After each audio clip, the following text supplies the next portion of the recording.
If you've been following along with the Superman storyline right here at Comicstorian, then you know that they are currently located in Hamilton County preparing to move to Metropolis. But there's a little thing going on that Batman has been warning Superman about, that his son may potentially be more powerful than him. What happens if his son turns evil?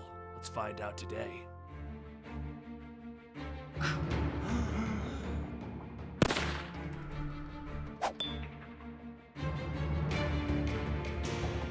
In Hamilton County, Superman's son John is testing out his powers. He begins to slowly hover, and then he leaps off of the ground. He can do it. He's flying!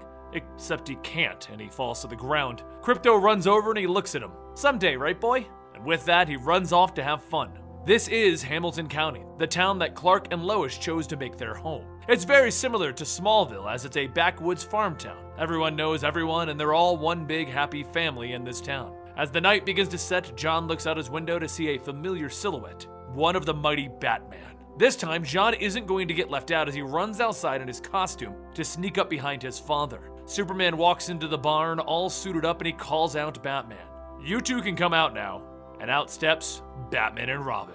Batman explains that he's here to talk about Superboy. John is in awe. What could this be? Except Lois shows up, grabbing him by the ear and shining a flashlight on Batman. Kinda ruins the whole Dark Knight thing if you got a big light on you. She looks at him and tells him, "It's freezing in this drafty barn. In case you hadn't noticed, this is Hamilton County, not Gotham. We can talk indoors like normal people." With that, the whole batch of people go inside and they enjoy some apple pie. Well, everyone except Batman. As he stares at his piece, Robin says, "Batman doesn't eat pie." So after a little pie for everyone except Batman, Damian and John begin to goof off, and Batman explains why they have all come. He wants to know if Superboy has developed any new powers since they ran all of their tests. Superman looks at his son. "No.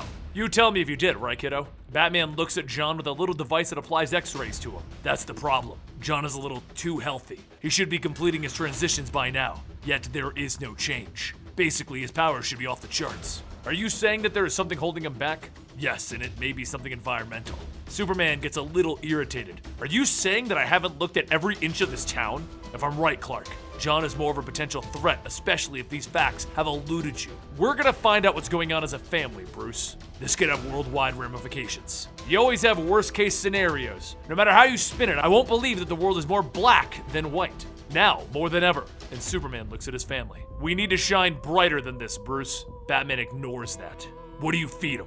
Lois tells him. "Mostly organic food, dairy, protein, and produce. We even get the milk from the neighbor's farm from their prize-winning cow." Batman turns his head, seeing the milk in John's hand. "Tell me about the dairy farmer." The night didn't prove to be much more eventful, and Batman vanished off into it. At least Superman thought he did. He actually went to the dairy farmer's house because he had to look into it. He slips into the barn and he looks at the cow, apologizing because he needs a fresh sample. Then he adds his test to it, and the milk turns green, and then it begins to break out of the bottle, turning into a black goo that is climbing up Batman's arm. It begins to wrap him up completely, covering him, as a voice walks in asking if they've caught another troublemaker. As Batman is rendered unconscious, the last words that he can ask are, "Who are?" And then nothing. The next morning, everyone wakes up and Damian is sleeping on the floor of John's room. They all quickly realize that Batman never came home, and Superman tells them all to suit up, they're gonna go looking for him. That's when they hear a knock at the door, and they find dairy farmer Brendan with more milk for John.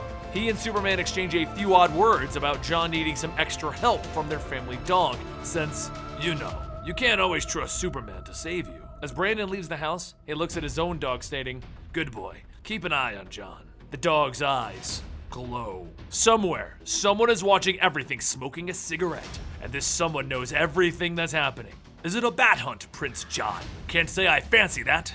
I'm going to need a distraction." Over in the town of Hamilton, Superboy and Robin are riding on Superman's back as they look around, and that's when they see a giant squid monster attacking the town. Superman puts the kids down and he flies off, informing them that this is a job for Superman. He rockets into the center of the monster and he grabs it by the eye. Right away he realizes that this is the same monster that messed with the two of them in the Arctic a long time ago, which begs to question, why is it here? Superman begins swinging at it, and then it responds by hitting him with a mound of black goo. He bounces into the ground, and then the puddle in front of him begins to change into a man with a cigarette. That's when Robin and Superboy leap in to save the day. Superman looks at them. "I thought I told you to stay back. You told us to stay back from the octopus. We have the Inkman." Superman grabs both of the boys and he lifts off into the sky, and he drops them off at the civilians, telling them to get these individuals to safety. He soars off then to the local fair where he grabs a Ferris wheel and tells the monster, "This has gone on long enough." He throws it down onto the giant monster, pinning it beneath a giant cage. He lands, assuming it's over, but that's when one of the tentacles flails and hits one of the civilians. John screams, "No!" And he begins to use his heat vision on every tentacle around him, burning the creature down. Superman calls out for his son to stop, but once it's over, the police officers come over thanking Superboy for doing what Superman should have done. Now civilians are injured because he wouldn't just put down the creature. As Superman takes the boys, they look over the town and he tells them, the civilians are scared. Superboy asks his father, "What if Batman's right? What if the world isn't like Hamilton anymore? We need to reconsider how we handle things." Superman looks at him. "Listen, son. One day you're going to have to choose what to do with your fear. Whether you choose right or wrong, it's going to change people's lives. It'll change the world and you." Damian chimes in. "Riveting. How about we go check out that swamp that you and the blonde girl ran off to, find my father?" Superman turns to them. "Dead Man's Swamp?"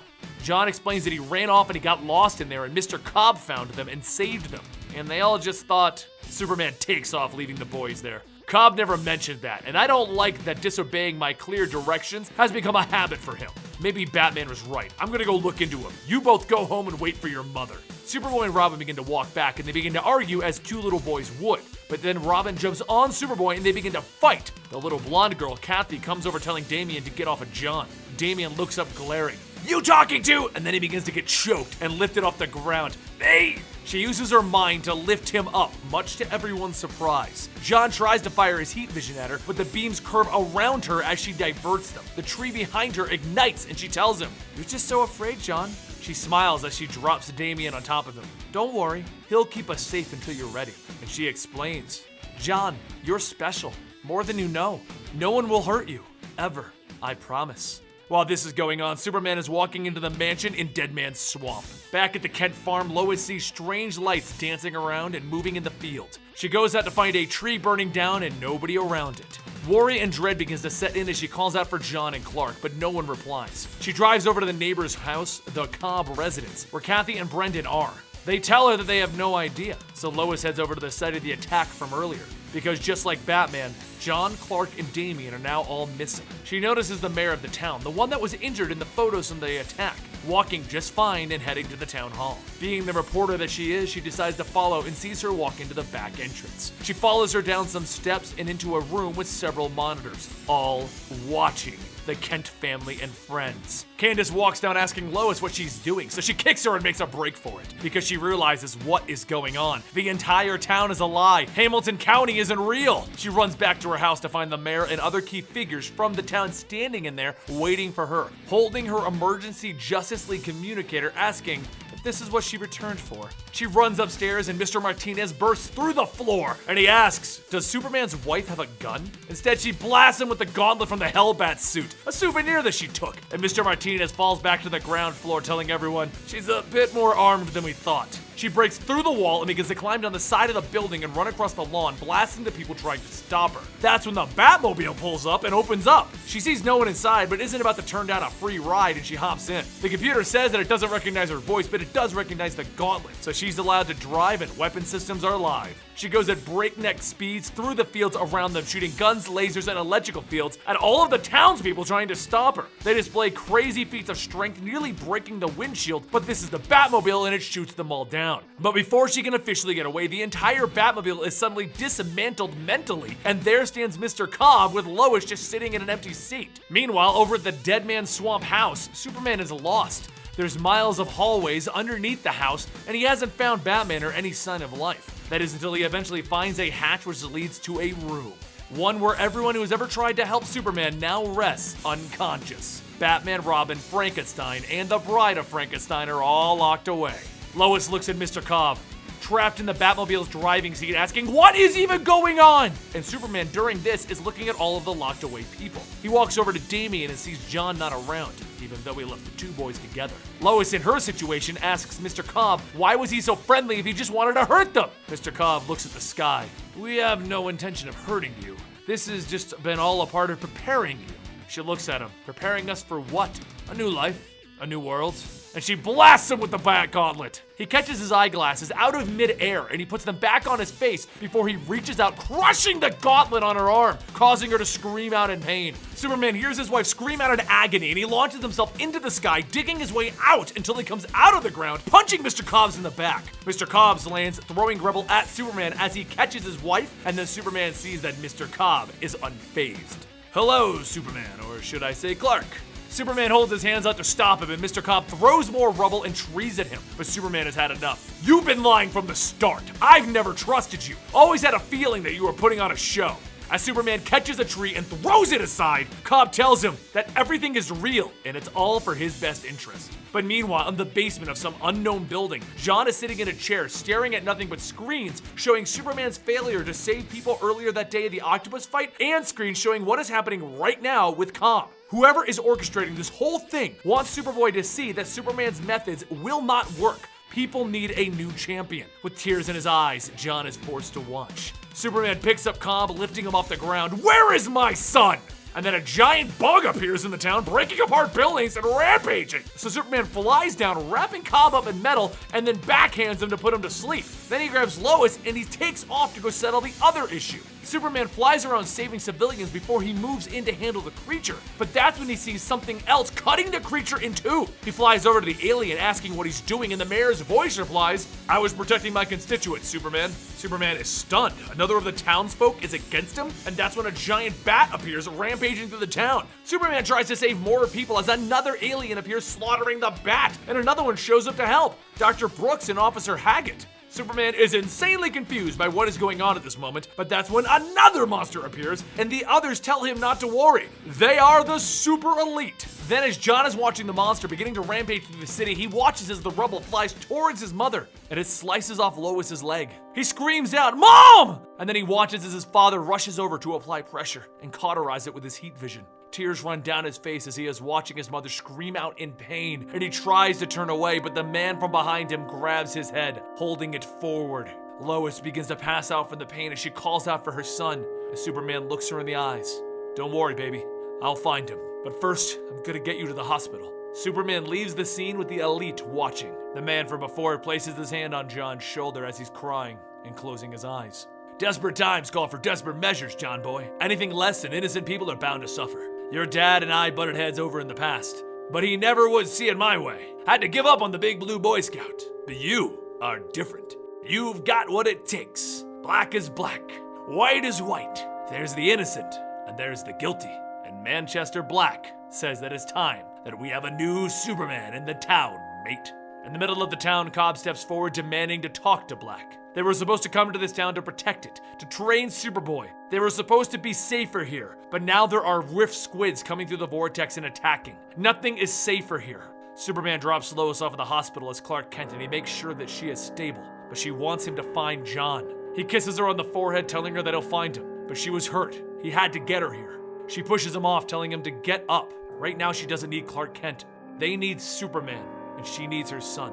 She looks longingly as he flies off into the sky to find his son. And he goes right to Cobb's house, and he lifts the entire building up, revealing more tunnels. He scans them, but suddenly John is standing behind him. He reaches out for him, and John pulls away scared. He made me watch. I saw what happened to Mom. Why didn't you do anything? Superman stops. Who made you watch? And then he sees him. Manchester Black. He fires his heat vision at him at full blast, and using his powers, Manchester stops the vision in mid-air, and he lights his cigarette with it. He then throws Superman into a tree, so Superman looks up calling out, "Sick him!" And Krypto shows up biting into Black's hand, and using that chance, Superman gets up and begins pounding onto him. I could kill you! And Black wipes the blood from his nose. Oh, come now.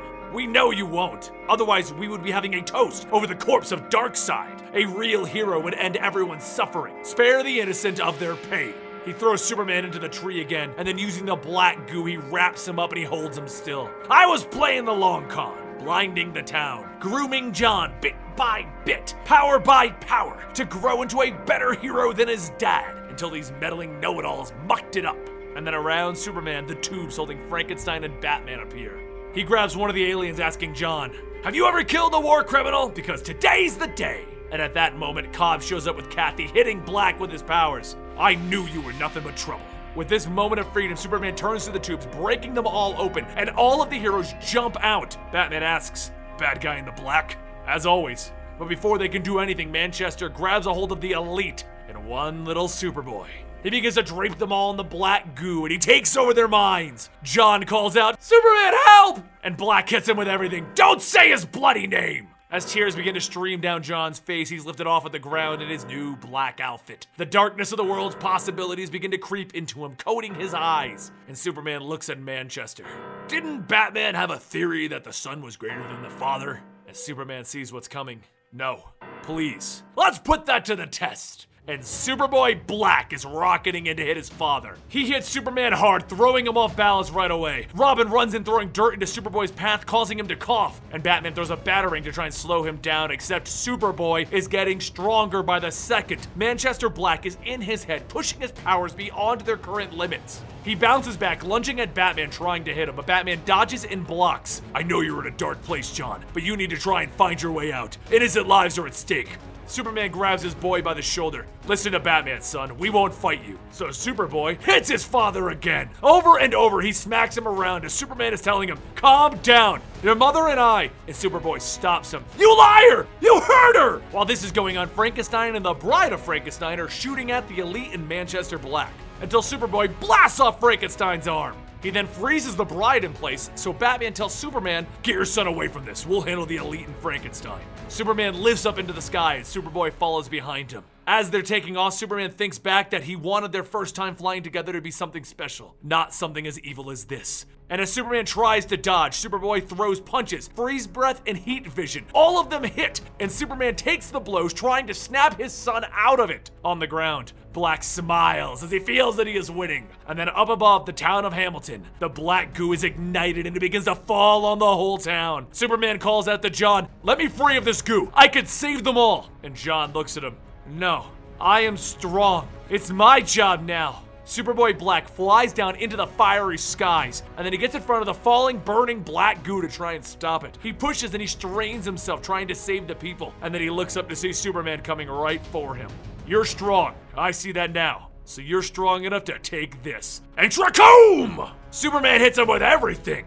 And with that hit, Superman is also disrupting the Elite spaceship, sending out arcs of time-space. That's when Superboy Black can see through time, and he sees various versions of Damian and himself. And what he sees is the light. So much light. He decides that there is no room for Black. He hovers down to Manchester Black, and he pins him down, punching him repeatedly, over and over, not holding back, until his mother calls out, "Jonathan Samuel Kent!" He turns around to see his mom, with her leg in one piece. The darkness begins to pour out of John's face as he sees that she is okay. And Kathy explains that they only saw what Black wanted them to see. She never lost her leg. John begins to cry as he turns back to normal, and he runs over to hug his mother. And Manchester gets up furious. "Superboy is mine!" Superman flies in to stop him, but it's Kathy who uses her mental powers to stop everything by combining her abilities with John's. And then in a massive whoosh, everything is over. Manchester Black is brain dead and no one knows where his mental capacity even went. And the Elite are now free to arrive and apologize. They tell Superman that they didn't know Black's true plans, and they thought they were helping. Without a world of their own, they would like his permission to stay and protect Hamilton County. And that was it. The town went back to normal and the Elite helped repair it. With Superboy's powers now locked away again, he was beginning to learn how they would actually work. And he took Kathy into the afternoon sky and he flew around with her. Two happy kids, hopeful for their future. Clark and Lois, well, they were happy with all of it, spending the sunset locked in a passionate kiss, preparing to move to Metropolis. And Manchester Black, well, we don't know for certain, but there's a cow out on the Cobb Dairy Farm. One that now apparently has the ability to make his eyes glow and force people to do things telepathically. This cow's first act was to get some kids to bring him a cigarette, and in response, the kids tipped over the cow, so maybe Black isn't much of a threat right now. And that's it. We are done with the Manchester Black storyline and the conclusion to the Hamilton County storyline. This was an amazing ending. I was so excited reading through this, waiting every week for the next issue to come out. And I hope you were as well. It was just an incredible storyline. Don't forget, I will give you the link to the Superman playlist where you can see this whole story to its conclusion from the beginning to the end, the whole Hamilton County thing. and I'll give you a link to the DC Rebirth storyline so you guys can enjoy that as well. Make sure you subscribe to the channel to keep up to date in your favorite comic books and some comic book knowledge, and click right here for the Superman playlist, and right here for the DC Rebirth playlist, and right down here, that's where the sub button will be. I'll see you guys next time right here at Comicstorian.